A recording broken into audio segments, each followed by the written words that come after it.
38장 붉은 토끼풀 레드클로버.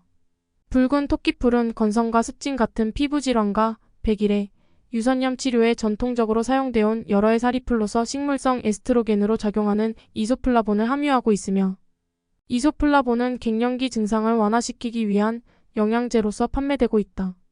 붉은 토끼풀 추출물은 에스트로겐 작용제로서 작용하여 실험실 실험에서 ER 포지티브 유방암 세포의 증식을 촉진시키는 것으로 나타났다. 하지만 이소플라본 바이오친인 A는 아로마타제의 발현 및 활성을 억제시키는 것으로 나타났다. 다른 연구들에서 이소플라본을 풍부하게 함유한 추출물들이 대뇌피질에서 글루탐산염으로부터 유도되는 세포 독성을 억제시키거나 염증 유발 인자를 억제시키는 등 여러 작용을 통해 신경세포 보호 효과를 보였으며, 콜라겐 양을 증가시켜 생쥐의 피부 노화를 감소시키는 것으로 나타났다. 임상 연구 결과들을 살펴보면 붉은 토끼풀에 함유된 이소플라본이 위약에 비해 갱년기 증상을 개선하는 것으로 나타났다. 폐경후기 여성의 경우도 붉은 토끼풀이 혈관운동, 바소모터 및 갱년기 증상을 완화시키는 것으로 나타났다.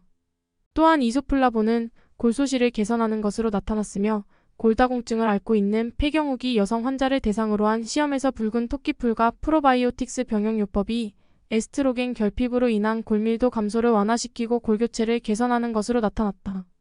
이소플라본을 함유한 음식을 섭취하면 동맥의 유연성이 개선돼 심혈관 위험이 감소하는 것으로 나타났다. 사용 목적: 갱년기 증상의 완화에 쓰인다.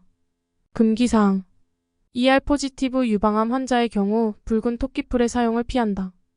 붉은 토끼풀은 메토트렉세이트와 병용 시 독성을 유발할 수 있다.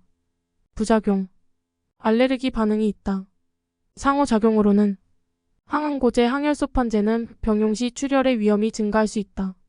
메토트렉세이트는 병용 시 독성을 유발하여 심한 구토와 상복부 통증을 유발할 수 있다. 사이토크롬피 450기질 약물로 붉은 토끼풀은 사이토크롬피 1A2, 2C8, 2C9, 2C19, 2D6, 3A4를 억제한다. 학습 문제. 1번 붉은 토끼풀에 대한 설명으로 틀린 것을 고르시오.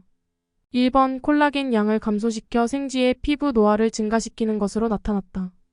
2번 붉은 토끼풀 추출물은 에스트로겐 작용제로서 작용하여 실험실 실험에서 ER 포지티브 유방암 세포의 증식을 촉진시키는 것으로 나타났다. 하지만 이소플라본 바이오친인 A는 아로마타제의 발현 및 활성을 억제시키는 것으로 나타났다. 3번 식물성 에스트로겐으로 작용하는 이소플라본을 함유하고 있으며, 이소플라본은 갱년기 증상을 완화시키기 위한 영양제로서 판매되고 있다. 4번 붉은 토끼풀에 함유된 이소플라본이 위약에 비해 갱년기 증상을 개선하는 것으로 나타났다. 폐경후기 여성의 경우도 붉은 토끼풀이 혈관 운동 및 갱년기 증상을 완화시키는 것으로 나타났다. 5번 골다공증을 앓고 있는 폐경후기 여성 환자를 대상으로 한 시험에서 붉은 토끼풀과 프로바이오틱스 병용요법이 에스트로겐 결핍으로 인한 골밀도 감소를 완화시키고 골교체를 개선하는 것으로 나타났다. 정답은 1번입니다. 즉, 콜라겐 양을 감소시켜 생쥐의 피부 노화를 감소시키는 것으로 나타났습니다. 문제 2. 붉은 토끼풀에 대한 설명으로 틀린 것을 고르시오.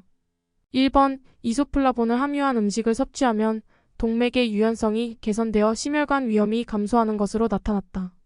2번 ER 포지티브 유방암 환자의 경우 붉은 토끼풀의 사용을 피한다. 붉은 토끼풀은 메토트렉세이트와 병용 시 독성을 유발할 수 있다.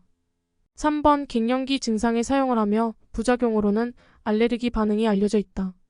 4번 메토트렉세이트 병용 시 독성을 유발하여 심한 구토와 상복부 통증을 유발할 수 있다. 5번 항암고제 항혈소판제 병용 시 출혈의 위험이 감소시킬 수 있다. 정답은 5번입니다. 붉은 토끼풀은 항암고제 항혈소판제 병용 시 출혈의 위험이 증가될 수 있습니다.